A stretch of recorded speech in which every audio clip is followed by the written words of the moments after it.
Ich begrüße euch zu einer weiteren Folge von Auf der Suche. Heute schauen wir uns die Pfennighöhle und den Klusfelsen bei Halberstadt an.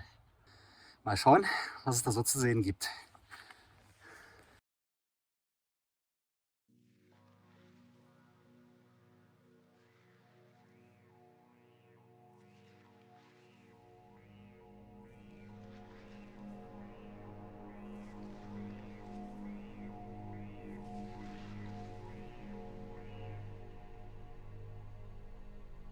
Wahrscheinlich müssen wir hier hoch. Ja, okay.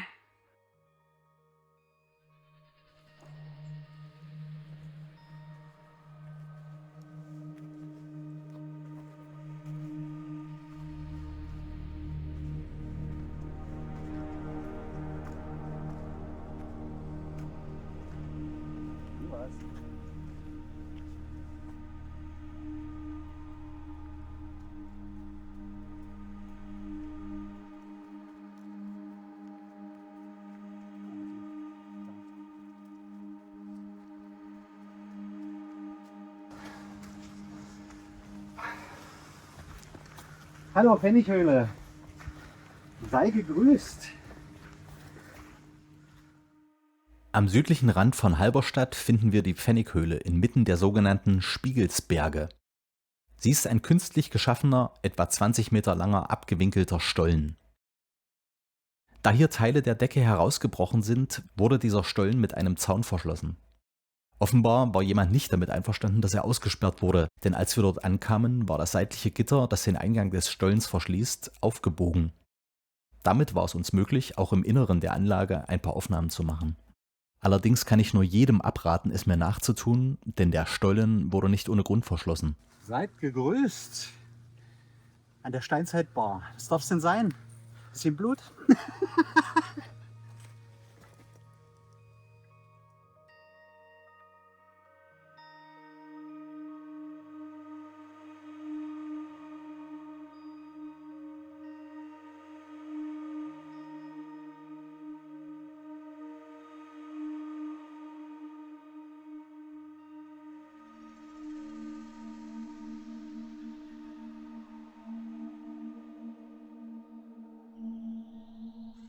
Oberhalb dieser Anlage ist eine Steinkreisbank aus dem Fels gehauen, die wohl allgemein den Kelten zugeschrieben wird.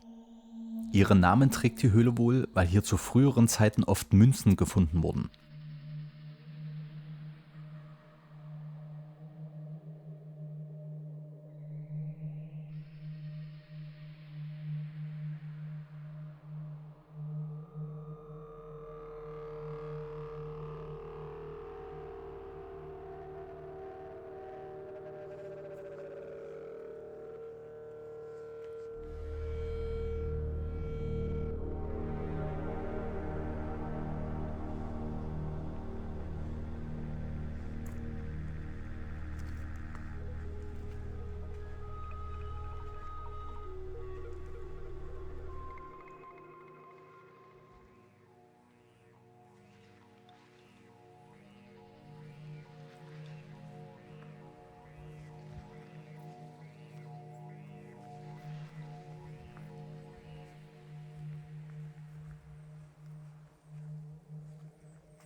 Ready, steady, go.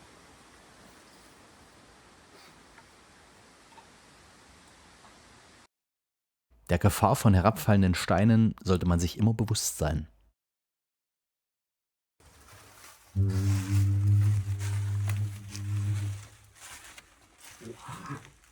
Ey, das ist noch zusammenhängend. Roger. Ja. Guck dir diesen wundervollen Gang an.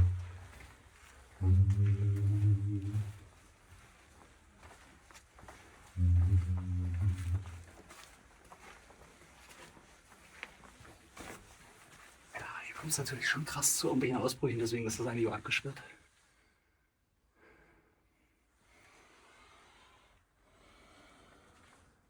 Mücken ohne Ende.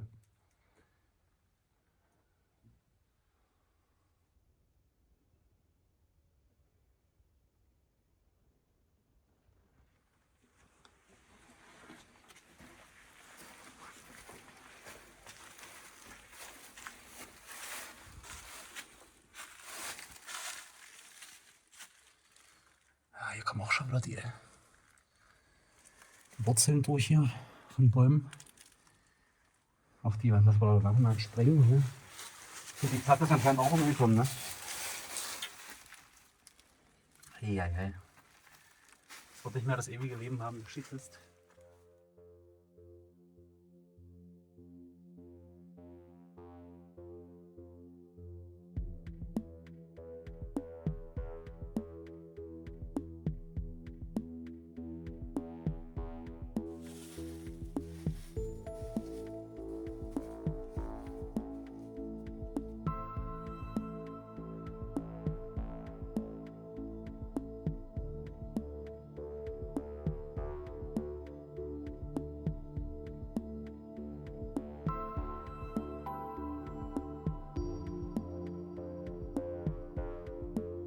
Interessant ist die Westwand des Stollens.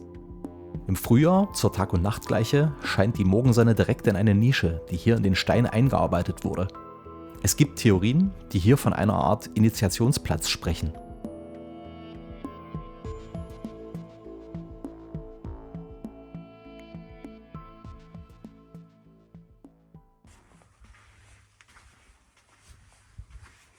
Das hier ist diese Aussparung, wo zur Tag- und Nachtgleiche im Frühling die Sonne genau drauf scheint, die Morgensonne. Der Gang ist sozusagen direkt Richtung Osten ausgerichtet.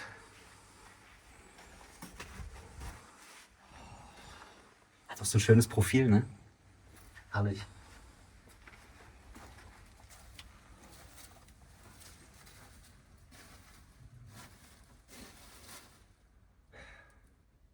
Einfach schön.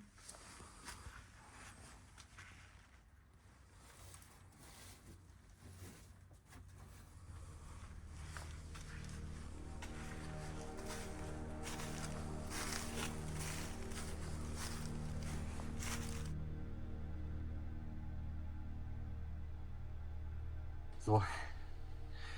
Ja, laufe jetzt erstmal hier eine Runde rum, gucken, ob wir noch irgendwelche spannenden Höhlen entdecken.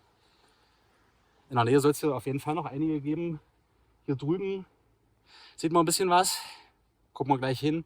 Aber erstmal drehen wir hier ein kleines Ründchen.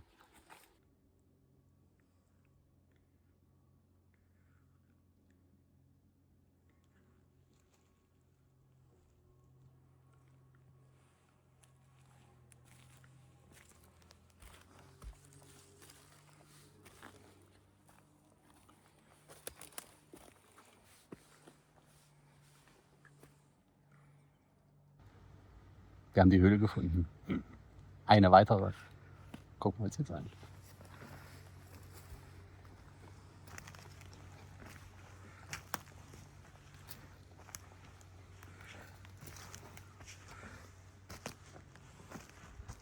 Hier hängt ein Baum.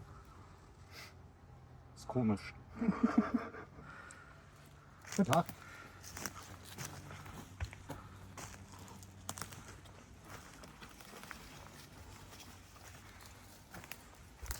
Ah ja. Das ist sozusagen nur ein kleiner Hohlraum. Aber es ist ein Hohlraum.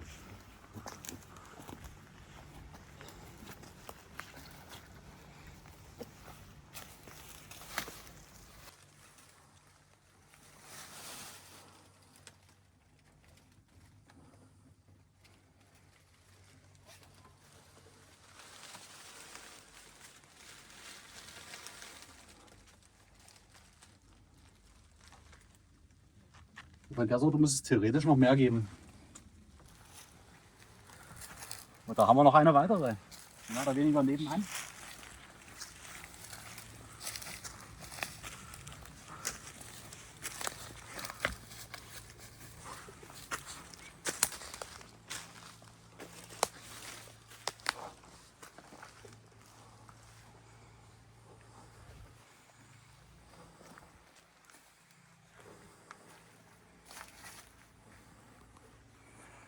Mit Bank.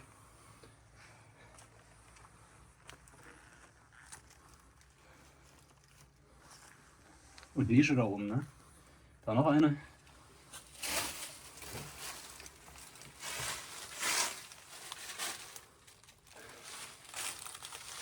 Für das Buch am Abend Interessante Löcher.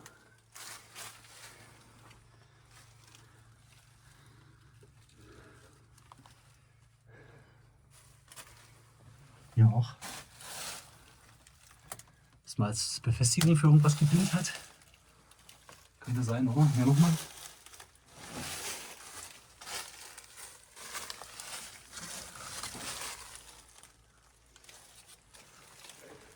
Hier auch.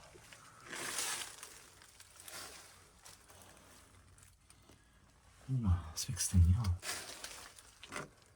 Was sind das Steine? Das ist Steine hier. Abgewittert. Kommt der Kies durch. Jo, nice. Mag ich richtig, richtig cool. So, dann. Weil der geht's nicht.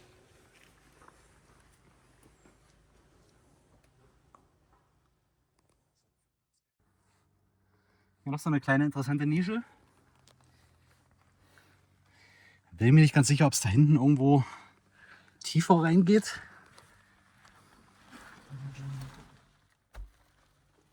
Da geht's um die Ecke. Wollte ja jetzt hier nicht Krabbel im Zwergenland machen. Ne? Nicht, dass wir aus Versehen auf einen drauf treten würde. Ich habe hier nicht noch was für sich. Da wird das weggebrochen.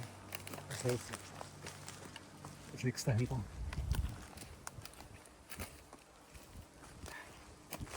Das geht schon wieder. Nein, steht tot aus hier.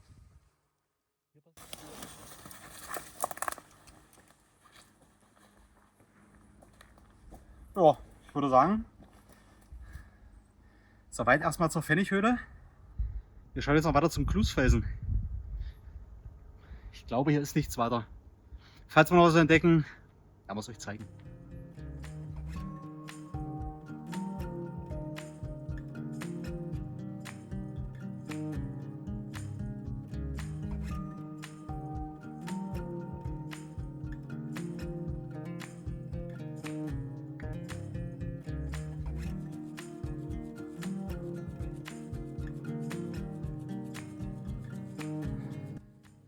Da hinten sieht man es. Das ist der Fünf-Finger-Felsen. Direkt dahinter, von hier aus gesehen, eigentlich der Klusfelsen. Gucken wir uns gleich noch an. Und ansonsten gibt es hier natürlich auch noch ein paar spannende Höhlen und ähnliches zu entdecken. Ihr werdet es gleich erfahren. Und relativ verfüllt. Ob das jetzt da hinten runter ging oder ob es jetzt tatsächlich bloß irgendeine Art Speicher ist, kann man natürlich schwer sagen. Ne?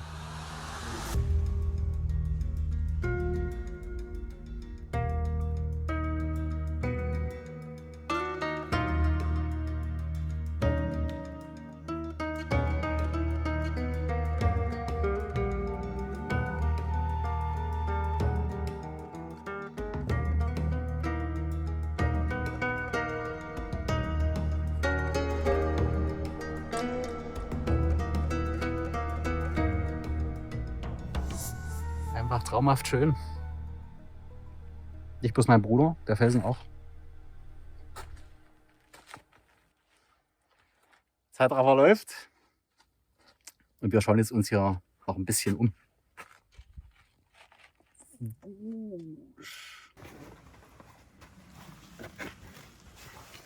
Das ist halt total spannend. Hier sind ganz viele Furchen, ne? Wenn oben was ausgehöhlt wurde vor langer Zeit. Oder auch nicht. Hier ist eine richtige krasse Rinne.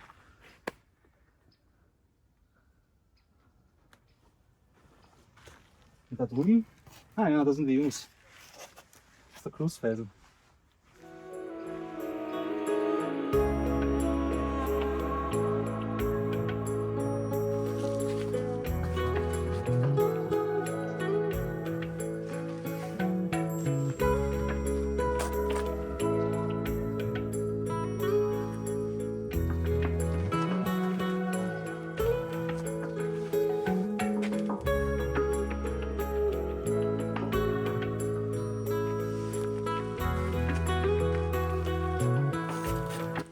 Gucken, ob man hier einigermaßen vernünftig runterkommt.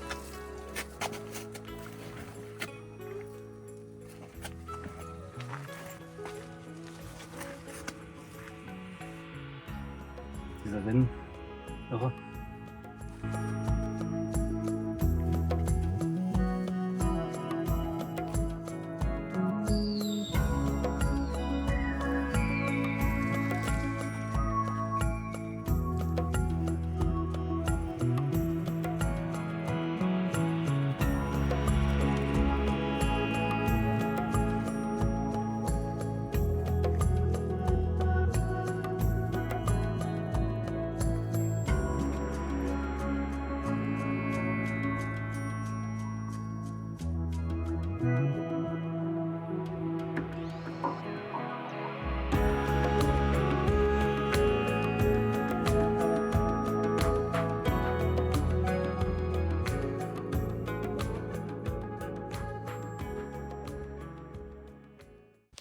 Ja, hier ist auch noch eine Höhle.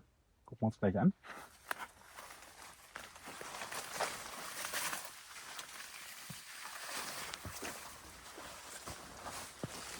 Ja.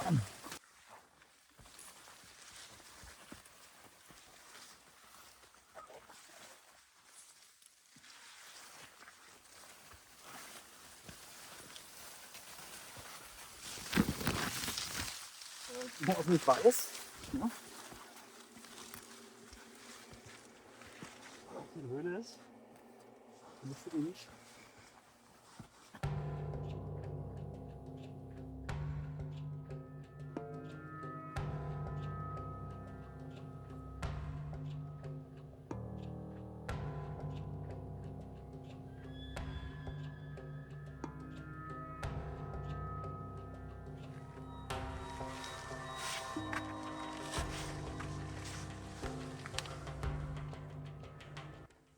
Hier lief auch ordentlich Wasser durch.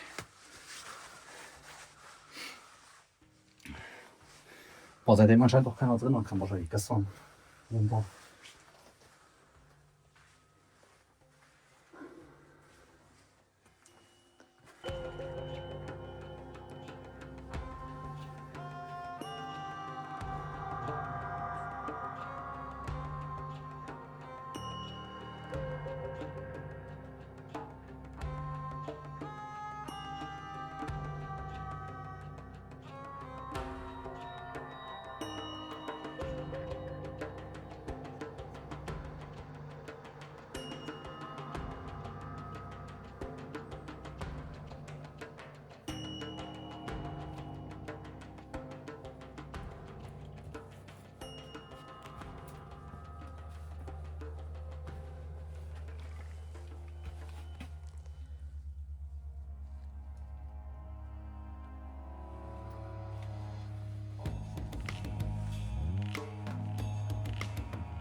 Stein.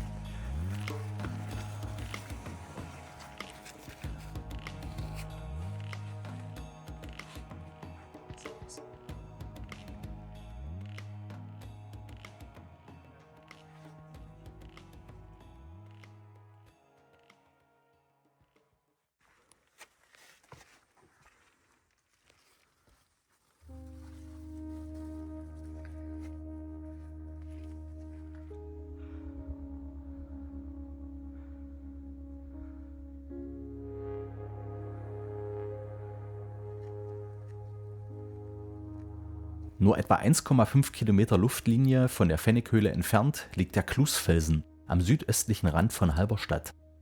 Er ist Teil der Klusberge. Dazu gehören auch der Fünffingerfelsen und einige weitere Felsen in der näheren Umgebung. Diese Felsformationen bestehen aus Sandstein. Über die Zeit ist der Stein stark erodiert und einige Teile sind inzwischen einsturzgefährdet. Dazu später noch mehr. Die erste urkundliche Erwähnung der Höhlen war um 1070. Das Gebiet gehörte zu dieser Zeit zum Quedlinburger Kloster und dieses erlaubte die Einrichtung einer Einsiedelei am Klusfelsen. Daher auch der Name. Im Mittelalter wurden Einsiedler als Klausner bezeichnet, wovon sich wiederum Klus ableitet.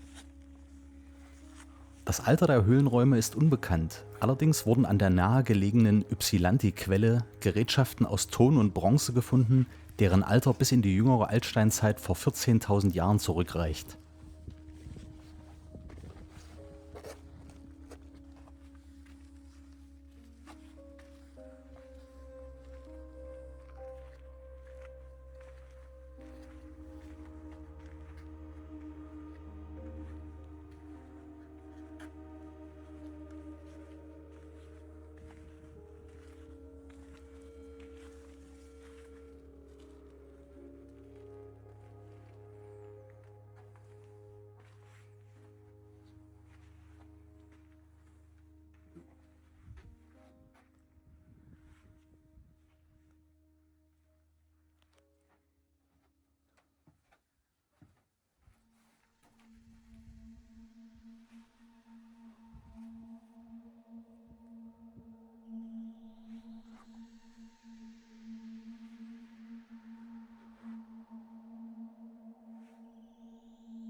Auch hier sind einige Teile des Areals gesperrt, da es zu Steinabbrüchen kam und die Anlage vor weiterer Beschädigung bewahrt werden soll.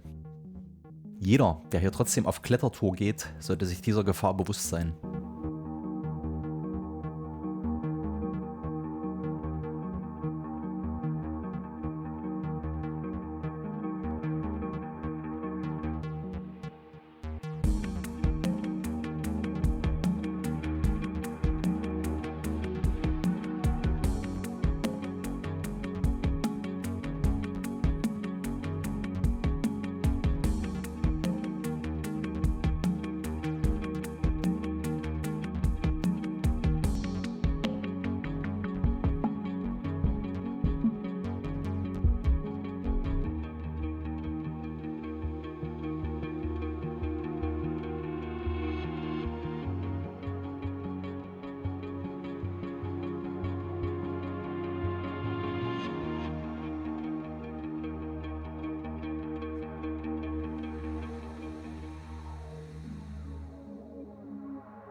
Schön, dass gerundet ist, ne?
So eine kleine Nische.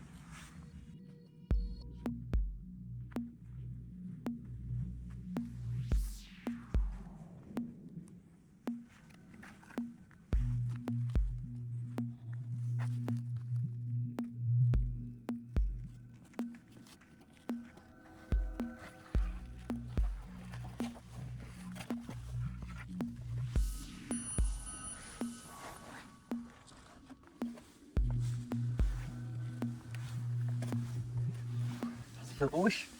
Was meinst du? Locker. Locker meinst du?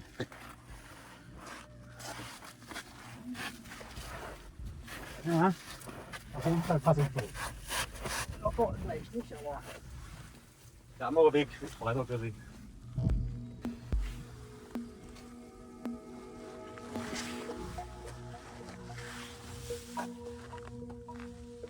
Ein gutes Beispiel dafür, dass solche Abbrüche von Stein passieren, hatten mein Bruder und ich live vor Ort erlebt, während wir auf das Ende der Zeitrafferaufnahme gewartet haben. Gegen schätzungsweise 23:15 Uhr war vom gegenüberliegenden Hang ein unglaublich lautes Krachen zu hören und das Knacken von brechenden Bäumen. Es muss sich ein mächtiger Brocken gelöst haben und ist den Hang heruntergestürzt, wobei dieser alle Bäume auf seinem Weg niedergemacht hat. Also immer Augen und Ohren offen halten.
Bisschen nächtliche Kletterei.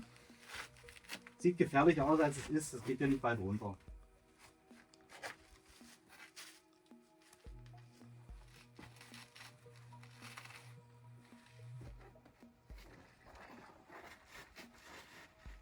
Vorher haben wir es irgendwie cleverer gemacht.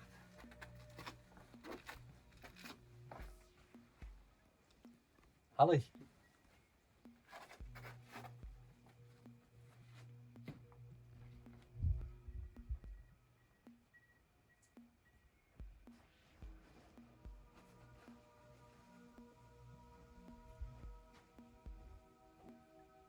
Hallo.